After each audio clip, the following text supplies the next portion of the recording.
I, 29F, dated a guy Joe, 30M, for 3 months before he left me to go back to his ex Kim, 30F.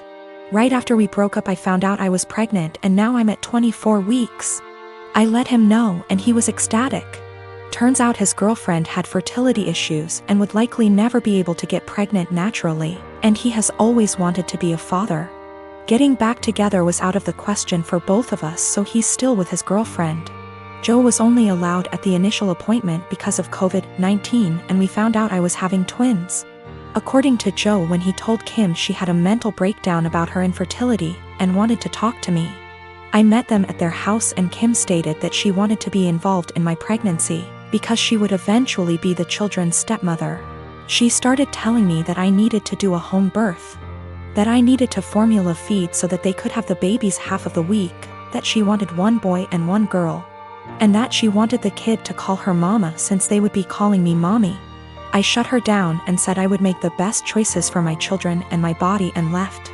Kim continued to be overbearing and texting me every day about my eating habits, exercise habits, and ing about how her job wouldn't let her take maternity leave. At the virtual genetics counseling appointment, she attended instead of Joe and took over the whole meeting trying to talk about her family history, which wasn't relevant. When it came time for my 20-week level 2 scan, they allowed me 1 guest and Joe suggested I take Kim instead of him, which I refused to do. Joe did end up coming and he found out the gender because I wanted to keep it a surprise for me so we could throw a gender reveal party. I put a pregnancy announcement on my social media and then she put up an announcement saying they were expecting twins, the non-traditional way, and how blessed she was.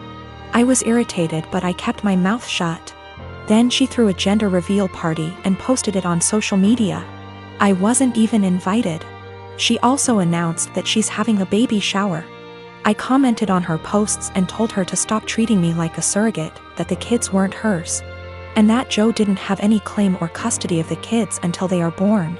I then called Joe and reiterated all of this and stated that I would not be seeing either of them until we went to family court, and that my mother would be my birthing partner. He and Kim and some of her friends and family are saying I'm an asshole, and her mother even called and insisted I give her one of my babies. Like, this is the Parent Trap? I'm definitely getting a lawyer ASAP. Y'all have scared the shit out of me, but I'm happy you did. We used condoms because I do not react well to hormonal birth control, and I had to wait to get a non-hormonal IUD because of other medical issues. The Thursday I posted this, I went to the police and they stated that there was nothing they could do because a crime hadn't been committed. In my state, orders of protection are criminal or family, so I was able to get one against Joe. On Friday, I did get a lawyer and they let me know in my state there was nothing I could do as far as custody before the babies are born. So I will be leaving my state soon to ensure that this isn't my baby's home state and I can't be charged with anything. Kim came to my job, damaged my car, and broke a bunch of office windows. I work with kids, so she was arrested for not just the criminal damage and trespassing but also child endangerment, so hopefully that works in my favor.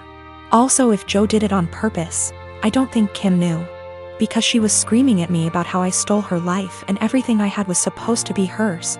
I have orders of protection against both Kim and Joe. I left the state anyway and Joe and Kim started harassing me again because there's no legal jurisdiction when you leave the state. But I have enough evidence that I was able to press charges in my current state as well and will be pursuing a restraining order here. I am the oldest daughter of 4 children. I'm currently 25, second oldest is 23, third is 20, and youngest is 18. When I was 8 years old, my mom had an affair with a family friend. I, being the oldest, has remembered most of it, and my younger siblings only remember growing up with our parents co-parenting. This has put a strain on my mother's and I's relationship. She cheated on my father, who was battling cancer. She didn't even try to keep it a secret from the kids. I remember during family / friend gatherings when everyone would be inside and I'd see my mom and the family friend kissing or doing things in the pool. As a kid I didn't understand, but as I got older I realized what she was doing in front of us, and I feel sick. People ended up catching on to their affair years later, and my mom left my dad and started a new relationship with this family friend. They split up shortly after that because he cheated on my mother. I've confronted her about this after my dad passed and we all went to see a family therapist. This was roughly 3 years ago. My mom has since remarried to an incredible man, but recently she was out and bumped into this man from her past. They exchanged emails and she confided in me that they have been sending emails back and forth and are planning to meet up to chat and catch up. I read the messages and it's very apparent that the guy still has feelings. While my mom is trying to make it seem like she's just catching up with an old co-worker. But I know my mother, and I know she is still slightly infatuated with this man, and flattered that he still wants her. I mean, it's been years, why else would you want to catch up? My new stepdad knows about her past, and while he doesn't agree with it, it's been years, he wasn't in her life yet. She asked me what I thought about her meeting up with him, and said something along the lines of needing closure. She asked for my honest opinion about the matter and I told her, to be honest mom, you dealing with this guy in the past ruined yours and daddy's marriage and you guys had 4 kids. Why you think it wouldn't ruin this one, but why don't you stop being and stop thinking with your and delete this guy's damn email? She cried, said she couldn't believe I just called her and left my house. We haven't spoken for a few days. Today, I got a call from my siblings saying I hurt my mom's feelings and whatever happened between her and daddy's marriage was between them. I disagree. I had to witness my mom cheating on my father. I watched him die in bed while she was off to God knows where with this man. She asked for my opinion and my opinion is that she's selfish and who left my dad to die on his own and she wants to rekindle with this man and possibly cheat on my new stepdad. Dan and I have been married for 3 years and 8 months ago welcomed our amazing son into the world. He was very planned and wanted and motherhood had been transformative for me. I was able to take for 1/2 months maternity leave before going back to work. Without going into too many details, we both work white-collar jobs that require professional attire. A normal workday look for me is a skirt or pair of slacks, a silk blouse, pumps or boots depending on the weather. But always with a heel because I'm 5'0", maybe a blazer if I have a big meeting. Dan wears a suit almost every day. I also style my hair and do some makeup for work every day. This is what I wore before our son was born and what I continue to wear. Dan and I are pretty even in sharing parenting duties. I tend to take mornings because I'm more of a morning person than Dan. A normal morning for me starts early, short workout, shower, get baby up, get baby ready and baby off to Dan because the daycare is on Dan's way to work. I'm normally dressed at the tail end of this process, but I keep my robe on over my clothes in case my son wants to give my outfit something to remember him by on our way out the door. For the last month or so, Dan has been more irritable than normal in the morning. There have been side comments if he gets up and I'm drying my hair or getting dressed. Basically, if I'm not 100% focused on my son in the AM. Our son is happy playing and supervised, so I just chalked it up to morning moodiness, but it's been getting worse. Last night, I brought it up in what I thought was a neutral, non-confrontational way. Basically his answer was this: his mom was 100% a mom after her kids were born. She gained a fair amount of weight after she had kids and never tried to lose it. She wore sweatpants every day and works a job where she wears a uniform, so if she wasn't in her work uniform she was in sweats and a t-shirt. She never did her hair or makeup.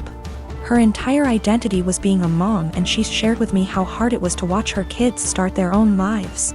Dan thinks I don't care about our son as much as he does since I worked on losing the baby weight and still put effort into my appearance. I feel like keeping this part of my identity actually helps me be a better mother.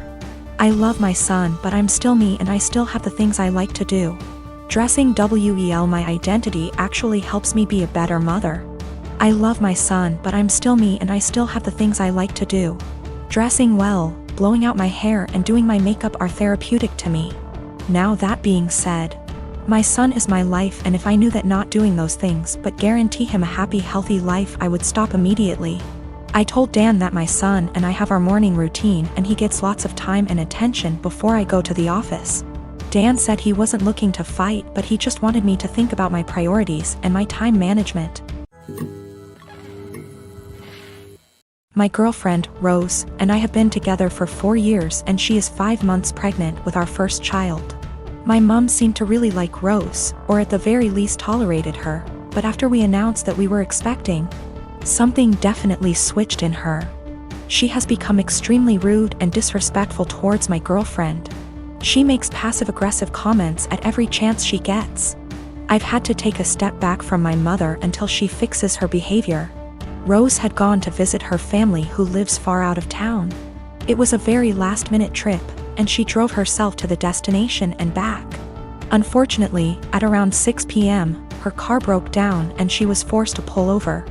Fortunately, my brother, Chris, who's great with cars and lives about an hour and 1/2 from where Rose was stranded, was willing to pick her up and sorted everything out. I was out of the country, so I'm grateful that my brother sorted everything out for her. Chris moved back in with my mom about a year ago. Obviously, the situation wasn't the best, especially considering the tension between Rose and my mom that exists for no particular reason. But I hoped my mom could put her pettiness aside for at least a night. It was too late for Chris to drive Rose back home, so my brother told her that he would drive her back tomorrow morning. An arrangement that my mom seems to not like, but one that she managed to keep her mouth shut about, my girlfriend tells me. Rose helps prepare dinner, wash up, and actually engage in a decent conversation with my mom for the first time in ages. However, they mostly avoid each other. Chris goes to bed earlier, leaving my mom and Rose. My mom lives in a 2-bedroom apartment, and since both bedrooms were taken, Rose assumed that she would be sleeping on the couch. She apparently assumed wrong. My mom gives Rose the thinnest blanket ever and basically screams at her, telling her that she has to sleep on the floor to not ruin her couch. She tells Rose to make do with the pillows on the couch and the blanket that provides zero warmth. Rose thought about protesting, but ultimately decided against it. According to Rose, my mom kept opening her door to check if she was sleeping on the couch, so she couldn't even try to sleep on the couch. At 5 a.m., Chris found Rose on the couch and let her sleep on his bed. He ended up telling me, but told me to not make a big fuss out of it. I did the exact opposite. I called my mom, very angry, and told her that she was disrespecting her so badly. She tried to defend herself by saying that she didn't harm the baby, and it's okay for pregnant women to sleep on the floor. But I refused to hear any of it. Chris agrees with me, but told me that I shouldn't make it a fight. I feel like I'm losing my mind.